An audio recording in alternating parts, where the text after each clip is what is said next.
ከዚህ መጽሐፍ ያገኘሁትን አንድ በጣም የሚገርም ሀሳብ ሼር ላድርጋችሁ። ስለዚህ መጽሐፍ በአንድም በሌላ መንገድ ሰምታችኋል ብዬ አስባለሁ። ፐርሰናል ኤምቢኤ የሚባለው በጆሽ ኮፍመን የተጻፈው መጽሐፍ እና መጽሐፉን ሲጀምር ለምን መጽሐፉን የጻፈበትን ምክንያት ከመናገር ነው የሚጀምረው። እንዲሁ ቢዝነስ ላይ ለመግባት ውጤታማም ለመሆን ኤምቢኤ ለመማር ፈለግኩ አለ። ማስተርስ ኦፍ ቢዝነስ አድሚኒስትሬሽን ማለት ነው። እና ለመማር ራሴን ለማዘጋጀት የተለያዩ መጽሐፍቶችን የተለያዩ ጥናቶችን ማየት ስጀምር ያን ከባድ የሆነ ኮንሰፕት እንዳልሆነና አብዛኞቹ ትምህርት ቤት ውስጥ የሚነገሩት ትምህርቶች ፕራክቲካል እንዳሉ ትንሽ ነገር ተምሮ ወደ ፕራክቲካል መቀየር እንደማይችል እንደተረዳ መጽሐፉ ይናገራል። አሁን እዚህ ላይ ትምህርት ያስፈልጋል አያስፈልግም አይደለም። እዛ ትምህርት ቤት የሚሰጠውን ነገር ራሱ እያጠና ግን ደግሞ ፕራክቲካሊ እየሞከረ የነበረ ሰው ነውና እንግዲህ አሁን ባልኳችሁ መንገድ ሄዶ የተለያዩ ቢዝነሶችን ፋውንድ አድርጎ የተረዳውን ነገር ነው ፐርሰናል ኤምቢኤ ያለው። አሁን ብዙ ጊዜ ኤምቢኤ ሲወሰድ ከላይ የኮሌጁ አይደል ከእንትና ኮሌጅ ከእንትና ዩኒቨርሲቲ ይባላል። እሱ ግን ፐርሰናል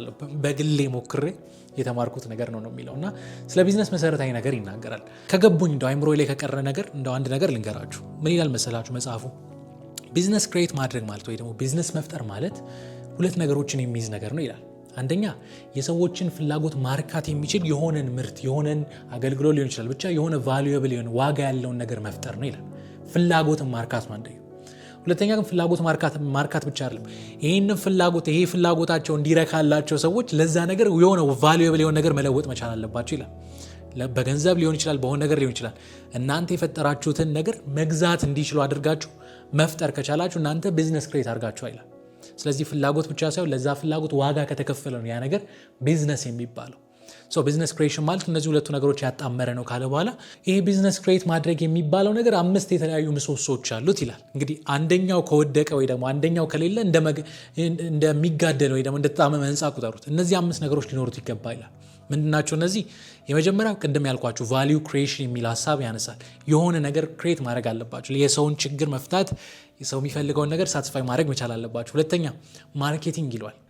በጣም የሚገርም ምርት ልታመርቱ ትችላላችሁ። ያንን ምርት ኮሚኒኬት ማድረግ ማውራት ካልቻላችሁ ትቸገራላችሁ።